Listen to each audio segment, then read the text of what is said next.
We are joined by MRFC's Director of Coaching, Luke Howes. Welcome, Luke. Hey, Mark, how are you?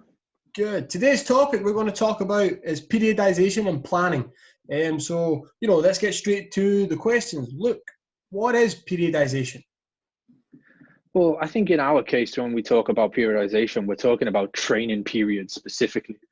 Periodization is a division of a yearly training plan into training phases, which apply to your principle of training or principles of play, for that matter, if you're working towards tactical periodization, which I've slowly been trying to understand the art of.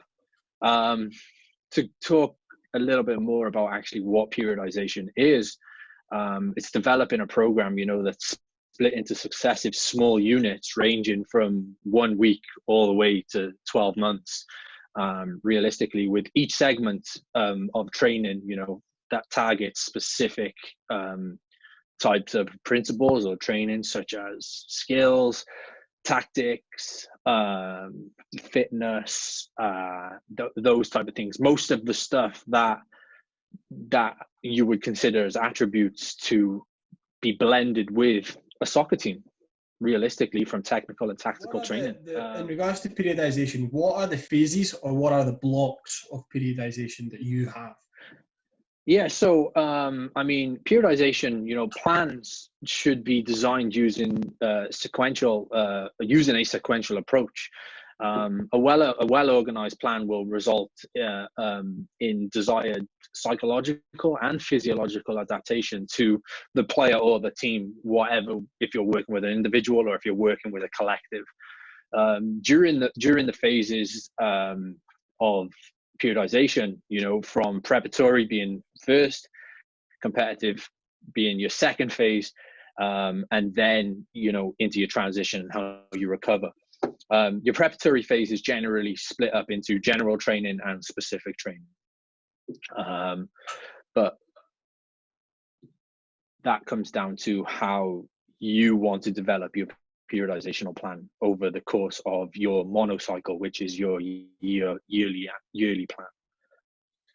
Okay, and when people talk about periodization, a word that gets thrown around is the word kind of macro and micro. Can you elaborate on that?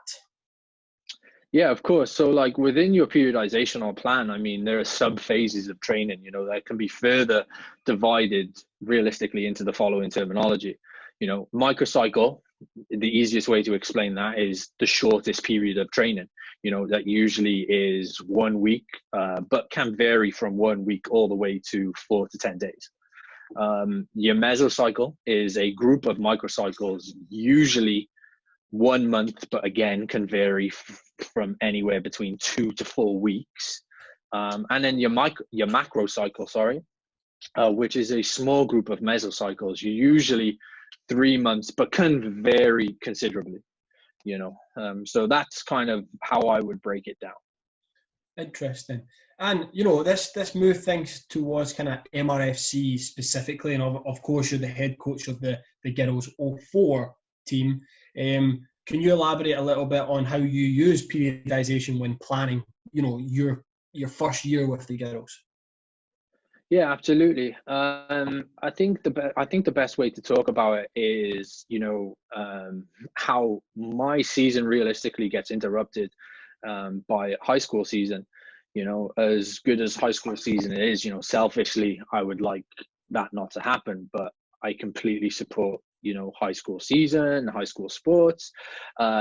So even though it throws a spanner in my works in terms of my planning. So I kind of have to look at my monocycle, my annual yearly plan, and kind of divide that into two. Usually as you go through your preparatory phase over however long that is, you work with general training and specific training. I kind of split my preparatory phase into two parts because of the high school season. So June, July, August, I might work, my volume of work might be very, very high because I want to get my general training in terms of isolation from technical work, tactical work, physical work, to make sure we're training at a high volume, not necessarily intense, but a good amount of training sessions over the course of those over the course of those 8 weeks before the girls go to high school. Then when the girls come back, usually after, I wouldn't have seen them for 12 weeks, maybe longer in some cases. I can then go into my second part of my preparatory phase, which would be considered just specific training. That is where the volume of work comes down, but the intensity and the technical aspect of the game goes up. So then we can enter in our competition phase, when usually the peak of my mountain would be to qualify for the US Club National Championships. Then we can talk about our transition as we come out of that. So that's kind of how I would handle my periodization for the GO4. Can you tell me a little bit about the transition period, and more specifically in regards to, as you return for a second year, what does that tend to look like? So the transition side of things, for moving out of year one into year two, realistically, I want to try and describe this as holistic as I possibly can, which usually involve individual, group, and team, to be perfectly honest. And to break those down, individual principles, you're looking at the individual, self-explanatory. Then group, principles, we're looking at, okay, units. So in terms of defense, defensive midfielders or attacking midfielders and wingers, or your attacking midfielder and your 2 9s, or in those type of areas of groupings. Then you're looking at your collective, so it's kind of like you look to build on those things over the course of the year. And then transitioning, you just start slowing down your practices, where you almost come to a halt, but it's almost like how you could consider active rest. Then you start building towards your peak again, coming in. But entering into year two, the complexity of the terminology and the tactics and the detail that you go into significantly changes, to continuously challenge your players, in my opinion.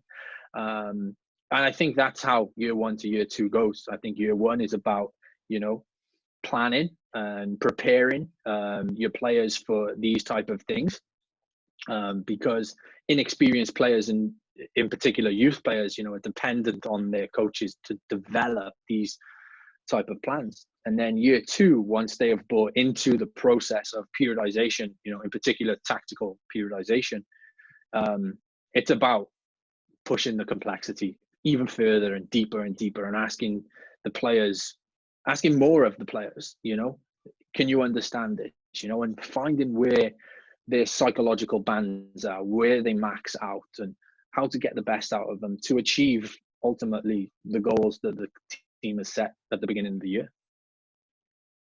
Tactical Talk, episode number 3. Thank you, Luke.